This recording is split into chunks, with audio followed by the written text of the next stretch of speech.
Friends, good evening. स्वागत है आपका एक बार फिर से मेरे यूट्यूब चैनल पर। आज हमने एक नई शुरुआत की है। आज से हम जो एसएससी सीजीएल 2024 के प्री में एग्ज़ाम हुआ था, प्री का, उसमें जितने भी इंग्लिश के क्वेश्चन थे उसको हम शिफ्ट वाइज टैकल करेंगे। तो आज फर्स्ट डे की फर्स्ट शिफ्ट है। उम्मीद करता हूँ आपको पूरा सेशन अच्छा लगेगा। तो चलिए शुरू करते हैं। सबसे पहला क्वेश्चन को टैकल करते हैं, ठीक है? तो पहला क्वेश्चन है, select the option that expresses the given sentences in passive voice. यानी आपको ये जो सेंटेंस दिया हुआ है इसका पैसिव वॉइस बनाना है, ठीक है? तो सेंटेंस है, इसिका सा the tiger in the forest. आप जो ही सा देखे आप समझ गए V2 है, तो V2 है तो पास्ट इंडिफिनिट टेंस है। अब देखो पैसिव वॉइस में आपको ज्यादातर ध्यान देना है सिर्फ हेल्पिंग वर्ब का। तो कोई भी इंडिफिनिट टेंस हो, एक ट्रिक आपको बताता हूँ, कोई भी इंडिफिनिट टेंस हो, अगर आपको उसका पैसिव वॉइस बनाना है तो जो वर्ब लगती है वो उसी पार्ट के कंटिन्यूअस की लगती है। किसकी लगती है? कंटिन्यूअस टेंस की। जैसे अगर प्रेजेंट इंडिफिनिट टेंस का हमें पैसिव वॉइस बनाना है तो हमें वर्ब जो लगानी पड़ेगी वो प्रेजेंट कंटिन्यूअस की हेल्पिंग में लगानी पड़ेगी पैसिव वॉइस में, ठीक है? अगर वो पास्ट इंडिफिनिट तो पास्ट कंटिन्यूअस की। जैसे ये पास्ट इंडिफिनिट सा, तो इसमें हम हेल्पिंग वर्ब लगाएंगे पैसिव वॉइस में पास्ट कंटिन्यूअस की। और पास्ट कंटिन्यूअस में दो ही हेल्पिंग वर्ब होती है, वाज या वर। इन दोनों में से कोई एक लगाएंगे, लेकिन ये लगती है जो ऑब्जेक्ट होता है उसके हिसाब से। तो देख लो, अगर ऑप्शन से आप एलिमिनेट करना चाहो तो कैसे? देखो, वाज किस किस में आया है? पहले में वाज आया ही नहीं है, वाज या वर। लास्ट में भी नहीं है, बचे हमारे पास दो ऑप्शन। तो द टाइगर वाज सीन और V3 तो हमेशा लगेगा। पैसिव वॉइस में वर्ब की थर्ड फॉर्म हमेशा लगती है, रीडिंग के थ्रू भी आपको बताया गया है। तो the tiger was seen by the forest by Ishika. ये जो बाई के बाद है ये आपका सब्जेक्ट होना चाहिए। जैसे जो इसिका सब्जेक्ट था, तो बाई के बाद हम सब्जेक्ट लगाते हैं। तो आपका ये जो ऑप्शन नंबर 3 है ये सही हो जाएगा। The tiger was seen by Ishika in the forest. यानी कि जंगल में नहीं, शेर देखा गया इसिका के द्वारा इन द फॉरेस्ट, जंगल में, ठीक है? तो आप समझ गए होंगे, अगर इंडिफिनिट टेंस है तो उसमें हम हेल्पिंग लगाएंगे कंटिन्यूअस टेंस की, ठीक है? ये एक तरीका है याद करने का। धीरे-धीरे आप प्रैक्टिस करोगे, आप समझ जाओगे कि इसमें क्या लगेगा, ठीक है? तो पहला क्वेश्चन क्लियर हो गया, दूसरे में एंटर करते हैं। कह रहा है, select the most appropriate synonym. Synonym आपको बताना है, यानी कि इसकी जो सिमिलर मीनिंग। इन्यूंडो एक अच्छा वर्ड है जिसके मीन्स होता है हिंट। क्या होता है? हिंट या सजेशन, जिसको हम बोलते हैं इशारा करना, ठीक है? तो अब अगर हम बात करें इसके ऑप्शन की, तो प्रोज, आपने प्रोज या पोएट्री सुना ही होगा। क्रूड मतलब क्या होता है? कच्चा। रैग मतलब फटा। जैसे रैग मतलब क्या होता है? फटा पुराना। जैसे टॉर्न कपड़े होते हैं ना, रैग्ड उसको बोल देते हैं हम। क्रूड मतलब कच्चा होता है। प्रोज या पोएट्री। एक लास्ट वर्ड जो इनिशिएशन बच रहा है, इसकी मीनिंग अगर आपको नहीं भी पता है तो आप अंदाजा लगा सकते हो कि यही होगा, ठीक है? तो इनिंडो का जो सिनोनिम्स क्या हो जाएगा? इनसिनुएशन, जिसकी मीनिंग क्या होती है? हिंट या सजेशन या कोई भी इशारा आप बोल सकते हो, ठीक है? तो इनिंडो अच्छा वर्ड था, इसको आप याद कर लो। इनिंडो की मीनिंग होती है इनसिनुएशन, जिसका मतलब होता है हिंट या इशारा, ठीक है? रैग मतलब फटे पुराने, क्रूड मतलब कच्चा, और प्रोज या पोएट्री आपको गद्य पद्य पता ही होगा। तो दो क्वेश्चन हो गए। चलिए अगला अगला क्वेश्चन देखते हैं। कह रहा है कि underline segment in the given sentences. कह रहा है, select the most appropriate option that can substitute the underline segment in the given segment. अब देखिए, कह रहा है, spy family is a graphic novel that is narrative work in which the story is conveyed to the reader using uninterrupted act. ये भी उसी में है, प्रिंट नहीं हो पाया। In a traditional comic format, ठीक है? यानी ये जो चीज है इसको आपको रिप्लेस करना है इन चार ऑप्शन में से, यहां से लेके अनइंटरप्टेड से लेके, ठीक है? तो अब देखो, जो अनइंटरप्टेड वर्ड है इसका मतलब होता है बिना रुके। बिना रुके। बिना रुके का मतलब कोई उसमें ब्रेक ना हो, अनइंटरप्टेड। तो अगर ऑप्शन में हम जाएं, तो पहला ऑप्शन है सेक्वेंशियल, दूसरा है एग्जिस्टियल, सेडिमेंटल एंड लॉन्गिट्यूडिनल। तो जो सेक्वेंशियल, इसका मतलब है एक क्रम में बिना किसी रुके। तो ठीक है, तो आपको पहला ऑप्शन सही हो जाएगा। तो अनइंटरप्टेड को आपको सिर्फ रिप्लेस करना था किससे? Sequential art in traditional comic format, ठीक है? यानी आपका जो अंडरलाइन पार्ट था यहाँ से लेके यहाँ तक था, ठीक है? तो इसको आपको रिप्लेस करना, तो इसमें भी चार वर्ड जो लास्ट लास्ट के हैं वो सेम ही है, बस आपको मेन वर्ड है अनइंटरप्टेड की सिनोनिम एक तरीके से आपको बतानी थी। तो अनइंटरप्टेड मतलब होता है बिना रुके, तो सेक्वेंशियल मतलब एक क्रम में, ठीक है, बिना किसी रुकावट के। तो ये आपका पहला ऑप्शन सही हो जाएगा, sequential art in traditional traditional comics format, ठीक है? तो चलिए नेक्स्ट क्वेश्चन देखते हैं। आज पहला वीडियो है, तो हो सकता है कि थोड़ी-सी लैंग्वेज में आपको प्रॉब्लम हो समझने में, लेकिन धीरे-धीरे 2-4 वीडियो के बाद आप सहज हो जाएँगे आसानी से, ठीक है? कह रहा है एप्रोप्रिएट सिनोनिम, आपको इसमें भी सिनोनिम बतानी है। फैटल, फैटल मीन्स होता है घातक, जो बहुत ही खतरनाक हो, डेंजरस हो, ठीक है? तो यहाँ पे क्या हो जाएगा, डेडली। डेडली मीन्स क्या होता है, घातक। डेडली मीन्स क्या होता है, घातक। लेदल, जिसको एक और वर्ड आप देख सकते हो, लेदल, LETHAL, ठीक है। एडिशनल मतलब होता है अतिरिक्त। जोवियल मतलब क्या होता है, जो बहुत खुशमिजाज हो, जिसको हम चीयरफुल भी बोल सकते हैं, चीयरफुल। ईजी आपको पता ही है, ये आसान होता है, ठीक है। तो फैटल मीन्स क्या हो गया, डेडली, घातक, लेथल जिसको हम बोलते हैं। तो फैटल का आसान वर्ड था डेडली। चलिए आगे देखते हैं। कह रहा है the following sentence has been divided into 4 segments, identify the segment that contains an error, find the error, question है। कह रहा है Mr Abhilash and his family have received no information about the incident. देखो, सबसे पहले अगर आपको एरर को टैकल करना है, सबसे पहले आपको सब्जेक्ट वर्ब एग्रीमेंट का ध्यान देना होता है, ठीक है। तो यहाँ पे देखो, माई mister Abhilash and his family, आपका सब्जेक्ट है, प्लूरल है, हैव लगाया, ठीक है, हैव के साथ V3 लगाया, कोई दिक्कत नहीं है। लेकिन आपको जरूरी नहीं कि आपको अगर साफ साफ एरर दिख रही है तब भी आप सब्जेक्ट वर्ब एग्रीमेंट ढूंढे। अगर यहाँ पे साफ साफ एरर, जैसे आपने थोड़ा सा भी पढ़ा है, तो इन्फॉर्मेशन से आपको पता है कि अनकाउंटेबल नाउन माना जाता है, तो इसमें हम यस यस नहीं लगाते हैं, ठीक है। तब आपको देखने की जरूरत नहीं है, क्योंकि आपको साफ साफ दिख रहा है। जैसे लगेजेज आ गया, ये सब बताया है रीडिंग के थ्रू, ठीक है। तो इन सब का प्लूरल नहीं बनता है, तो इन्फॉर्मेशन हो जाएगा, ठीक है। तो ये वाला पार्ट गलत है, जिस पार्ट में इन्फॉर्मेशन है उसको आप टिक कर दोगे, ठीक है। यानी इन्फॉर्मेशन नहीं होता है, इन्फॉर्मेशन होता है। जैसे सीनरी होता है, ठीक है। सुगर्स एक एग्जाम्पल दिया गया था। तो ये जितने भी अनकाउंटेबल नाउन होते हैं उनका हम प्लूरल नहीं बनाते हैं। इस बेस पर ये इन्फॉर्मेशन जो है, ये पार्ट गलत हो जाएगा, ठीक है। तो ये दूसरा आपका सही आंसर हो जाएगा, ठीक है। चलिए आगे देखते हैं। कह रहा है the explosive used is of my own formulation and I can vouch for its efficiency. यानी कह रहा है जो एक्सप्लोसिव यूज किया गया है वो उसे मैंने बनाया है, और मैं इसकी जो एफिशिएंसी है, जो इसकी योग्यता है, जो क्षमता है, इसको वैलिडेट कर सकता हूँ, इसको वैलिडेट कर सकता हूँ, इसको वेरीफाई कर सकता हूँ, इसको प्रूव कर सकता हूँ। तो जो वाउच का मतलब हो गया, इसका मतलब होता है वैलिडेट करना। क्या होता है, वेरीफाई करना, वैलिडेट करना, वैलिडेट, या फिर इसको बोल सकते हो प्रूव भी बोल सकते हो, ठीक है। तो इसका बताना है आपको अपोजिट। क्या बताना है, अपोजिट। तो अपोजिट क्या हो जाएगा, वाउच का अपोजिट इनवैलिडेट हो जाएगा। यानी कि वेरीफाई, वैलिडेट, प्रूव इसके मीनिंग है, सिमिलर मीनिंग है, इसका अपोजिट क्या हो जाएगा, इनवैलिडेट। मेंटेन मतलब कोई चीज कायम करना, सर्टिफाई मतलब भी वही होता है जो वैलिडेट का मतलब है। यानी अगर वाउच का सिमिलर पूछता, सर्टिफाई सही हो जाता, ठीक है। विटनेस आपको पता ही है, सबूत, साक्ष्य, गवाह होता है, ठीक है। तो वाउच का सही ऑप्शन हो जाएगा इनवैलिडेट, जो कि इसका एंटोनिम है, ठीक है, अपोजिट है। चलिए नेक्स्ट देखते हैं। कह रहा है select the most appropriate option to fill in the blank. Vinod had a escape in the car accident. यानी विनोद की जो कार एक्सीडेंट में एक स्केप हुई है। कैसी escape, comfortable, full, narrow, wide. तो नैरो स्केप आप कहीं ना कहीं जरूर सुने होंगे, जिसका मतलब है बाल बाल बचना, क्लोज से भी होता है, ठीक है। तो यहाँ पे आसान सा था, ये नैरो क्या हो जाएगा, यहाँ पे तीसरा ऑप्शन सही हो जाएगा, क्योंकि नैरो मीन्स क्या होता है, बाल, नैरो स्केप मतलब बाल बाल बचना, एक इडियम होता है, एक साथ हमेशा इस्तेमाल ही होते हैं, ठीक है। तो नैरो आसान क्वेश्चन था ये। Vinod had a narrow escape in the car accident. Next देखते हैं। आपको इसमें इनकरेक्टली स्पेल्ट वर्ड देखना है, ठीक है। कौन सा इसमें वर्ड ऐसा है जो उसको करेक्टली स्पेल्ट नहीं किया गया है। तो इम्बेरस मतलब होता है किसी को शर्मिंदा करना। कॉन्वाइजर मतलब होता है किसी चीज में एक्सपर्ट या दक्ष आप बोल सकते हो, किसी चीज की बहुत ज्यादा जानकारी होना। इम्बेरस की स्पेलिंग EMBARRASS, इसको याद कर लो, सही स्पेलिंग है। कॉन्वाइजर की भी याद कर लो, इसमें कभी एरर करके भी देता है। CONNOISSEUR, भी सही है। रेलिवेंट की स्पेलिंग गलत है, ठीक है, VA होता है, तो RELEVANT। रेलिवेंट मीन्स क्या होता है, जो बिल्कुल सटीक हो, जो मतलब सही हो, उचित हो, ठीक है। ब्यूरोक्रेसी की स्पेलिंग सही है। तो इसमें जो इनकरेक्टली स्पेल्ड वर्ड था वो क्या था, रेलिवेंट। तो उम्मीद करता हूँ यहाँ तक समझ में आया होगा। चलिए आगे देखते हैं। कह रहा है select the most appropriate synonym. यहाँ पे जो हैरस वर्ड आया हुआ है, हरास, इसका आपको सिनोनिम बताना है। तो we had better watch our step and not give him any excuse to harass us further. तो आपको पता ही है, हैड बेटर एक मॉडल वर्ब होती है, उसके साथ वर्ब की फर्स्ट फॉर्म आती है, आई हुई है, ठीक है।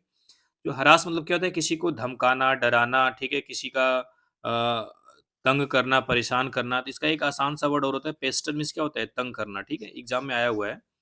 तो उस हिसाब से अगर हम देखें तो हैरास मीन्स क्या होता है, डराना, धमकाना, परेशान करना। तो बिट्री मीन्स क्या होता है, धोखा देना। बिट्री मीन्स क्या होता है, धोखा देना, इसका नाम होता है बिट्रेयल। रेलिस मतलब क्या होता है, रेलिस मतलब भी क्या होता है, एंजॉय करना, खुशी मनाना, ठीक है।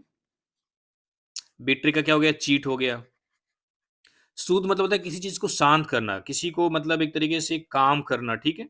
जिसको आप आसान वर्ड में बोल सकते हैं पेसिफाई करना, ठीक है, पेसिफाई करना। जो इंटीमिडेट होता है ये होता है डराना, फ्राइटेन, ठीक है। तो ये आपका हो जाएगा सिनोनिम्स। इंटीमिडेट चौथा ऑप्शन सही हो जाएगा, इसमें से डराना, धमकाना, जो हरस का सिमिलर मीनिंग में चला जाएगा, ठीक है। देखो इंटिमिडेट वर्ड इज ढेर सारे वर्ड न्यूज रीडिंग में आते रहते हैं, तो न्यूज रीडिंग का ये फायदा होता है कि आपको वर्ड आपको पता ना चले लेकिन आपको याद हो जाते हैं, ठीक है। चलिए नेक्स्ट क्वेश्चन देखते हैं। कह रहा है one word substitution, a short interesting story about a real person और इवेंट, यानी किसी एक रियल, ये वर्ड इंपॉर्टेंट है। अगर आप किसी रियल पर्सन या इवेंट के बारे में कोई इंटरेस्टिंग स्टोरी जानेंगे या होती है, उसको बोलते हैं एनेक्डोट। क्या बोलते हैं? एनेक्डोट। ये आप याद कर लेना। जब रियल पर्सन या इवेंट के बारे में बात की जाए तो उसको बोलते हैं एनेक्डोट। आगे देखते हैं। कह रहा है select the option that can be used as one word substitute for the underlying group of words. She is proficient in speaking many language, यानी वो proficient है मतलब दक्ष है, skilled है बोलने में कई लैंग्वेजेस को, कई भाषा को। जहाँ पे भी कई भाषाओं की बात आए, देखो मोनो का मतलब क्या होता है? एक। मोनो का मतलब क्या होता है? एक, तो ये नहीं होगा। बाई का मतलब होता है दो, तो ये भी नहीं होगा। मल्टी का मतलब होता है अनेक, ठीक है, मतलब मल्टीपर्पज टूल्स। उसी तरह मल्टीलिंगुअल, लिंगुअल मतलब भाषा से मतलब होता है, तो मल्टीलिंगुअल कई भाषा जो बोलता है उसको बोलते हैं मल्टीलिंगुअल, ठीक है। मोनो का मतलब होता है एक, बाई का मतलब दो, और मल्टी का मतलब मेनी। मल्टी का मतलब क्या होता है? मेनी। तो स्पीकिंग मेनी लैंग्वेज हो गया मल्टीलिंगुअल, ठीक है। तो आपका दूसरा ऑप्शन सही हो जाएगा। चलिए आगे देखते हैं। ये ईडीएम आपका, इसकी मीनिंग क्या होगी? जो ईडीएम होते हैं उसकी मीनिंग अगर आप ध्यान से देखें तो आपको समझ में आ जाएगा। कुछ ही ऐसे ईडीएम होते हैं जिसको आप समझ नहीं पाते हैं। जैसे ये पहला, to have bigger fish to fry, इसका मतलब है, जैसे अगर इसकी लिटरल मीनिंग देखें, इसका मतलब निकल रहा है कि आपके पास फ्राई करने के लिए बहुत सी बड़ी बड़ी मछलियां हैं। इसका मतलब आप निकाल सकते हो कि आपको और भी बड़े बड़े काम करने हैं, यानी आपके पास करने के लिए और भी बड़े बड़े काम हैं। तो यहाँ पे देखो, literal meaning to have interest in cooking, ये हो ही नहीं सकता। To know different kind of fishing techniques, ये भी नहीं है। टू टेक कैलकुलेटेड रिस्क, ये भी नहीं है। To have bigger things to take care of them than the menial task at hand, यानी आपके पास जो छोटे छोटे काम है उससे भी ज्यादा, उसके बजाय आपके पास बड़े काम करने का भी आपके पास बड़े बड़े काम हैं, ठीक है। तो ये आपका चौथा ऑप्शन सही हो जाएगा। देखो आसानी से समझ सकते हो, to have bigger fish to fry, यानी आपके पास और बड़े काम है करने के लिए, ठीक है। नेक्स्ट देखते हैं। कह रहा है my brother performed extremely good in the class test held yesterday, यानी कहना चाह रहा है कि जो मेरा भाई है वो कल का जो टेस्ट हुआ था उसमें काफी अच्छा परफॉर्म किया है। तो इसमें आपको बताना है कि एरर क्या है। तो माई ब्रदर V2 है, एस्टरडे के साथ V2 कोई दिक्कत नहीं है। एक्सट्रीमली गुड, बहुत अच्छा काम, इन द क्लास, क्लास में टेस्ट। अब देखो ये जो गुड आया है गुड मीन्स क्या होता है? अच्छा, ये क्या का एडजेक्टिव होता है। एडजेक्टिव क्या होता है? नाउन के बारे में बताता है। अब ये गुड किसके बारे में बताया? देखो, क्या माई ब्रदर गुड है? अगर ये होता माई ब्रदर इज गुड तो नो प्रॉब्लम, क्योंकि ब्रदर के बारे में बता रहा है कि लड़का, भाई मेरा अच्छा है। लेकिन यहाँ पे ये नहीं बताया कि भाई अच्छा है, भाई ने परफॉर्म अच्छा किया है ये बता रहा है। भाई ने परफॉर्म अच्छा किया है, तो जो वर्ब के बारे में बताता है वो एडवर्ब होता है। हमें गुड जो कि एडजेक्टिव, उसको रिप्लेस करना पड़ेगा वेल से, यानी जिस पार्ट में गुड है उसी पार्ट में एरर होगी। तो ये चौथे पार्ट में एरर हो जाएगी, एक्सट्रीमली गुड की जगह एक्सट्रीमली वेल करना पड़ेगा। क्यों? क्योंकि जो गुड है ये अगर ब्रदर को मॉडिफाई करता तब तो ठीक था, लेकिन ये मॉडिफाई किसको कर रहा है? परफॉर्म को। परफॉर्म कैसे किया गया? अच्छा, अच्छे तरीके से, ठीक है। चलिए नेक्स्ट आगे देखते हैं। इसमें भी अप्रोप्रिएट सिनोनिम है of the given word toxic. Toxic मतलब क्या होता है? टॉक्सिक मतलब होता है कोई चीज ऐसी जो पॉइजनस हो या अनप्लीजेंट, आप बोल सकते हो, ठीक है। क्या बोल सकते हो? अनप्लीजेंट। अगर एक आसान वर्ड में देखें तो क्या होता है? अनप्लीजेंट, जो चीज आपके लिए अच्छी नहीं हो, टॉक्सिक हो। अगर इसका हम ऑप्शन में कंपेयर करें, अगर हम इसके ऑप्शन को कंपेयर करें तो पहला वर्ड क्या है? लॉडेटरी। लॉडेटरी मतलब होता है किसी की बहुत ज्यादा तारीफ करना। क्या होता है? तारीफ करना। तो प्रेज से मतलब है, किससे मतलब है? प्रेज से। लैंकी, कोई ऐसा व्यक्ति जो बहुत पतला है और लंबा है उसको बोलते हैं लैंकी, जिसको हिंदी में आप बोल सकते हो छरछरा टाइप कुछ, ठीक है। छरहरा क्या बोलते हैं ऐसे, ठीक है। लेथल मतलब क्या होता है? घातक, आया था फैटल, ठीक है। डेडली। लिसिट, लिसिट मीन्स क्या होता है? कानूनी, जो लॉफुल हो, ठीक है। लिसिट मीन्स क्या होता है? लॉफुल। आप लिसिट वर्ड कम सुने होंगे लेकिन इलिसिट जरूर सुने होंगे। ILLICIT, इलिसिट मीन्स क्या होता है? गैर कानूनी। तो लिसिट मतलब क्या हो गया? कानूनी, ठीक है। जो लेजिटिमेट, अगर आप क्रिकेट देखते हो तो लेजिटिमेट डिलीवरी होती है, उसी को बोलते हैं लिसिट डिलीवरी, लेजिटिमेट, ठीक है। तो टॉक्सिक लॉडेटरी से मतलब नहीं है, लैंकी से नहीं है, लिसिट से नहीं है, तो आपका लेथल जो बच रहा है, जो घातक है, उससे मतलब आप कर सकते हो उस श्रेणी में, ठीक है। तो टॉक्सिक का क्या हो जाएगा? लेथल, घातक, डेंजरस, ठीक है। चलिए आगे देखते हैं। कह रहा है select the option that can be used as one word substitute for the given group of words. A person who likes to argue about anything, कोई ऐसा व्यक्ति जो किसी भी चीज पर लड़ने के लिए तैयार होता है या पसंद करता है, ठीक है, यानी हमेशा वो झगड़ालू स्वभाव का हो। तो इसमें से झगड़ालू का कौन सा वर्ड देखते हैं। रेटिसेंट, कावर्ड, वेरेसियस या कंटेटियस। रेटिसेंट मीन्स होता है जो बहुत चुप होता है, जो रिजर्व, बहुत कम बात करता है, ठीक है, उसको क्या बोलते हैं, रेटिसेंट, जो चुपचाप रहता है। ये सारे एडजेक्टिव हैं, ठीक है। कावर्ड मीन्स क्या होता है, कायर, आपको पता ही है, जो नॉट ब्रेव। वेरेसियस मतलब होता है जो बहुत सच बोलता है, इसका नाउन वेरेसिटी आपने देखा होगा कहीं ना कहीं। तो वेरेसियस मीन्स क्या होता है, जो बिल्कुल सच हो, ट्रू हो, या एक्यूरेट भी आप बोल सकते हो, एक्यूरेट। अब ये जो कंटेंटियस है, कंटेंशियस, इसका मतलब होता है झगड़ालू या फिर विवादास्पद, या फिर वो बोल सकते हो क्वारलसम, ठीक है, तमाम वर्ड हैं, कंट्रोवर्शियल में लिख दे रहा हूँ एक आसान सा वर्ड। तो ये सारे वर्ड आपकी मीनिंग पता चल गया। तो इसमें कह रहा है कि एक ऐसा व्यक्ति जो हर चीज पर लड़ने के लिए तैयार हो या पसंद करता हो, क्या होता है, झगड़ालू ही तो होगा। तो क्या हो जाएगा, कंटेंटियस, चौथा ऑप्शन सही हो जाएगा, ठीक है। आगे देखते हैं। कह रहा है she has been studying for 2 o'clock। आपको पता है ये 2 o'clock एक निश्चित समय होता है, तो निश्चित समय के लिए हम सिंस लगाते हैं। क्या लगाते हैं, सिंस। निश्चित समय को क्या बोलते हैं, पॉइंट ऑफ टाइम भी बोलते हैं, जिसको हम बोलते हैं सिंस। सिंस लगाएंगे तो सिंस किस ऑप्शन में है, पहले में नहीं है, तीसरे में, चौथे में नहीं है, दूसरे में है। तो she has been studying since 2 o'clock, दूसरा ऑप्शन सी हो जाएगा। ये सब आसान क्वेश्चन के तहत आ जाते हैं ये सारे क्वेश्चन, ठीक है। आगे देखते हैं। कह रहा है identified the incorrectly spelled word, यानी आपको इसमें से जो इनकरेक्ट स्पेल्ड वर्ड है उसको आपको मॉडिफाई, उसको आपको पहचानना है, ठीक है, आइडेंटिफाई करना है। तो after the recapture of Tololing and the adjacent features evicting the enemy from this well fortified position became a priority। तो आपको देखो ऐसे वर्ड आपको देख के लगेगा कौन सा वर्ड गलत हो सकता है। जैसे आपको द की स्पेलिंग गलत नहीं पूछेगा, आफ्टर की नहीं पूछेगा, हाँ इसकी पूछ सकता है। तो इसमें देख लो रिकैप्चर की सही स्पेलिंग RECAPTURE सही है, ये नाम है, इसका कोई मतलब नहीं है। एंड द एडजेसेंट की भी पूछ सकता है, तो ADJACENT ये सही है। फीचर्स की भी सही है। इवेक्टिंग ये वर्ड आपको कहीं मतलब आपको लग सकता है कि गलत है, ये गलत है भी, ठीक है, क्योंकि जो इवेक्टिंग नहीं है यहाँ पे एविक्टिंग की बात कर रहे हैं। EVICTING, एविक्टिंग मतलब है किसी को निकाल देना, ठीक है, ओस्ट जिसको बोलते हैं, ओवरथ्रो करना, ठीक है, किसी को बाहर फेंक देना को एविक्टिंग बोलते हैं। तो यहाँ पे ये बी पार्ट है जो ये गलत है, ठीक है, तो आपका पहला ऑप्शन बी सही हो जाएगा, ठीक। तो एविक्टिंग की स्पेलिंग यहाँ पे गलत थी। चलिए आगे देखते हैं। अब कह रहा है select the option that expresses the given sentences in active voice. अब आपको कह रहा है ये एक्टिव वॉइस में आपको चेंज करना है। आपको बताया था, ये देखो आर किस टेंस की हेल्पिंग वर्ब है, ये है आपकी प्रेजेंट कंटिन्यूअस की, यानी प्रेजेंट कंटिन्यूअस की हेल्पिंग वर्ब नहीं, सेंटेंस पैसिव वॉइस में है, तो प्रेजेंट कंटिन्यूअस की हेल्पिंग लगी है, तो एक्टिव वॉइस में प्रेजेंट इंडिफिनिट। जैसे देखो एक्टिव वॉइस से पैसिव वॉइस में जाना है, तो जैसे आपका इंडिफिनिट है, ठीक है, तो इसको आप ले जाओगे कंटिन्यूअस में। अगर आपका पैसिव वॉइस में कंटिन्यूअस है तो इसको ले जाओगे इंडिफिनिट में, ठीक है, आप ऐसे समझ लो। देखो ये कंटिन्यूअस से इंडिफिनिट में आ जाओ, यानी प्रेजेंट इंडिफिनिट का आपको स्ट्रक्चर मिलना चाहिए। तो एक कंपोज्ड पास्ट इंडिफिनिट है, कंपोजेज ये सही हो सकता है, विल कंपोज गलत है, कंपोजेज ये भी हो सकता है। अब इन दोनों में देख लो, Dominica compose tunes lovely, Dominica composes lovely tunes. तो चूंकि ये लवली ट्यून्स यहाँ पे ट्यून्स को मॉडिफाई कर रहा है लवली, तो उसको हम चेंज नहीं करेंगे, एडजेक्टिव रहने देंगे। तो Dominica, Dominica composes lovely tunes, ठीक है, ये आपका सही हो जाएगा ऑप्शन नंबर 4, ठीक है। क्योंकि यहाँ पे देखो ट्यून्स लवली करने की क्या जरूरत है, जब वहां पे आपको पता है कि ट्यून्स नाउन है, नाउन को मॉडिफाई करने के लिए लवली लगाया हुआ है, तो पैसिव वॉइस में भी सेम रहेगा, ठीक है। Dominica composes lovely tunes. Next देखते हैं। कह रहा है unit of weight for precious stones, यानी कि जो कीमती पत्थर होते हैं, कीमती स्टोन्स होते हैं, उसको वेट करने की यूनिट क्या है। आसान सा क्वेश्चन है। Pure, reliable, carat, accurate. आपको पता है गोल्ड को किसमें मापा जाता है, कैरेट में, तो हो गया कैरेट। प्योर मतलब शुद्ध होता है, रिलायबल मतलब भरोसेमंद, एक्यूरेट मतलब जो भी आया था सटीक, ट्रू, ठीक है। तो इसका ऑप्शन नंबर 3 सही हो जाएगा, कैरेट। आगे देखते हैं। कह रहा है no altruistic act is truly sincere. आपको ये अल्ट्रिस्टिक वर्ड को रिप्लेस करना है, इसका कौन सा वर्ड इसके सिमिलर मीनिंग देगा।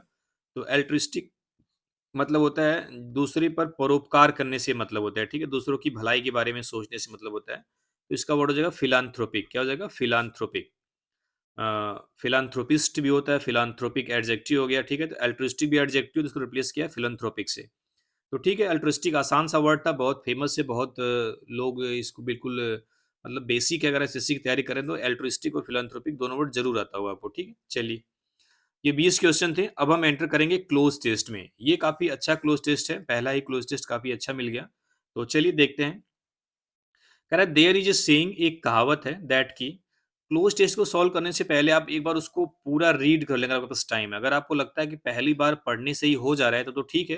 कभी-कभी क्या होता है 2 सेंटेंस एक दूसरे पे डिपेंड होते हैं, तो हमें दोनों पढ़ना पड़ता है, ठीक है? चलिए देखते हैं।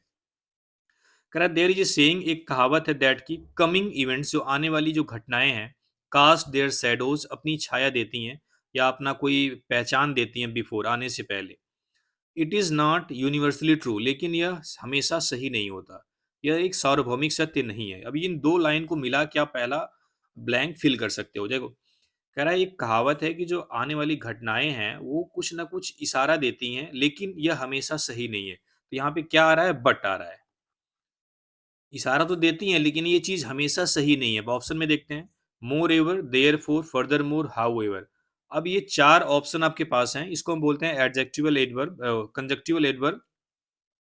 अब इसमें देखो, अ, अब इसमें से कौन-सा ऐसा वर्ड है जिसकी मीनिंग आप बट से निकाल सकते हो, ठीक है? तो आपको रीडिंग के थ्रू बताया गया है कि हाउएवर की मीनिंग होती है हालाँकि, और कहीं-कहीं भी इसकी मीनिंग बट करके भी मैं बताया हूँ, ठीक है? तो यहाँ पे क्या सही हो जाएगा? हाउएवर, ठीक है? पूरा सेंटेंस हो जाएगा, there is a saying that coming events cast their shadows before, however it is not universally true. पूरा सेंटेंस की मीनिंग क्लियरली निकल रही है कि एक कहावत है कि आने वाली घटनाएँ अपना शैडो देती हैं या फिर अपना कुछ छाया देती हैं या कुछ अपना संकेत देती हैं, लेकिन यह हमेशा सही नहीं होता है।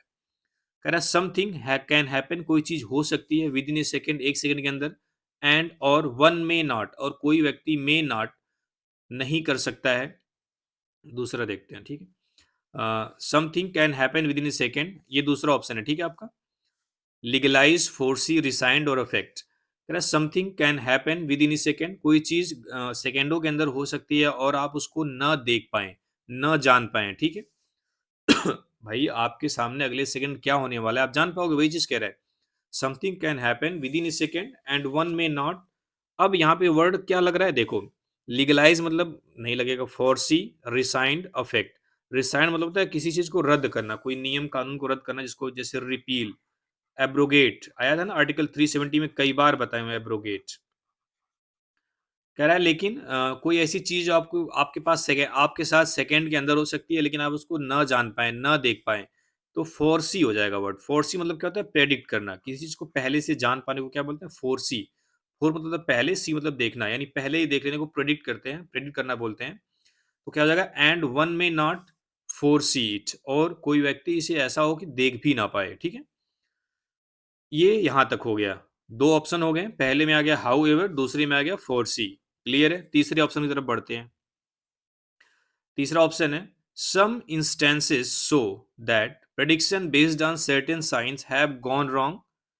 कह रहा है कुछ उदाहरण तो ये चीज दिखाते हैं कि जो प्रेडिक्शन है कुछ खास साइन के आधार पर, खास चिन्हों के आधार पर की गई जो प्रेडिक्शन थी, गॉन रॉन्ग, वो गलत हो गई।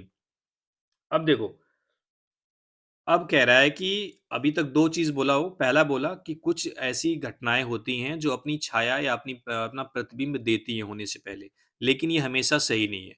कह रहा है कुछ ऐसा भी है कि आप सेकंड के बाद क्या होने वाला है आपको पता नहीं है, आप नहीं जान पाते हैं। कह रहा है उसके बाद कह रहा है कुछ इंस्टेंस ऐसे भी हैं जो ये बताते हैं कि जो सर्टेन साइन के आधार पर की गई जो प्रेडिक्शन थी, जो भविष्यवाणी थी, वो गलत हो गई। यानी यहाँ पे इस जो बात है उसको और थोड़ा-सा एक तरीके से और उसमें जोड़ के कह रहा है, ठीक है? और क्या ऐड करना चाहता है।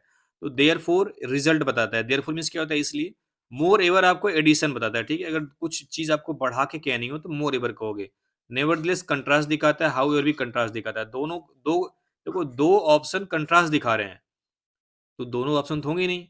तो देयरफॉर रिज़ल्ट दिखा रहा है, रिज़ल्ट है नहीं। तो यहाँ पे मोरएवर मतलब बात को और आगे जोड़ने के लिए उसने क्या इस्तेमाल किया यहाँ पे? मोरएवर। Moreover. कह रहा है moreover some instances show that prediction based on certain sign have gone wrong. यानी और तो और कुछ इंस्टेंस ये भी हैं, कुछ ऐसे एग्जाम्पल भी हैं जो ये शो करते हैं कि सर्टेन साइन के आधार पर किया गया जो प्रेडिक्शन है वो कभी-कभी गलत साबित हो जाता है, ठीक है? यानी उम्मीद करता हूँ समझ में आया होगा, ठीक है? चलिए आगे देखते हैं। People generally say that natural calamities can be predicted by observing the animal.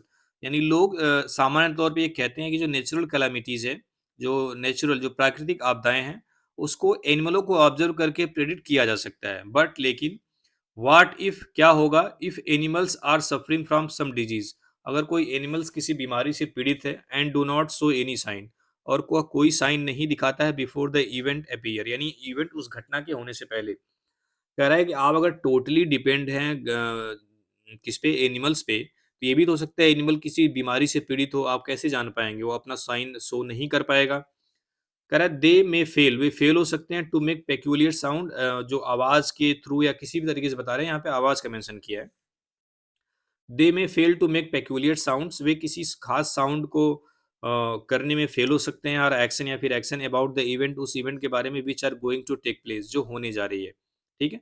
यानी वह उस इवेंट के को लेकर, उस इवेंट के बारे में जो एक्शन है या जो साउंड है, जो उनको करना चाहिए, हो सकता है वो करने में फेल हो जाएँ। क्यों? क्योंकि उनकी तबीयत ठीक नहीं है, उनको कोई बीमारी है, ठीक है? अब यहाँ से चौथा ऑप्शन शुरू होता है। Some unnatural calamities that are likely to appear may forecast their shadow by some bad omen, ठीक है?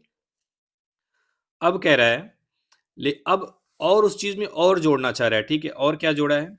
कह रहा है सम अननेचुरल कैलामिटीज, लेकिन कुछ ऐसी अप्राकृतिक आपदाएं भी हैं जो लाइकली टू अपीयर, जो अपीयर होने, जिनका मतलब पॉसिबिलिटी होती है, मे फॉरकास्ट देयर शैडोज, वे कुछ ना कुछ शैडो देती हैं, कुछ ना कुछ प्रतिबिंब देती हैं, बाई सम बैड ओमेन्स, कुछ बुरी जो अपशकुन है, कुछ बुरी चीजों के द्वारा।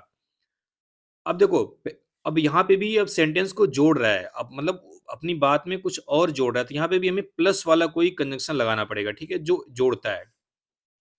तो देयरफॉर रिजल्ट देता है, डिस्पाइट के बावजूद, ये आपका कंट्रास्ट डिग्री शो करता है। सेकेंडली जोड़ देता है, बिसाइड्स भी जोड़ देता है। सेकेंडली तब जोड़ता जब ये दूसरी लाइन होती, तो सेकेंडली जोड़ता, फर्स्ट और सेकेंडली आ जाता, ठीक है? यहाँ पे आपको लगाना पड़ेगा बिसाइड्स, यानी इसके अलावा, बिसाइड्स, ठीक है? अब देखो, एक बार भर दूं क्या इसमें? एक बार रुको पहले।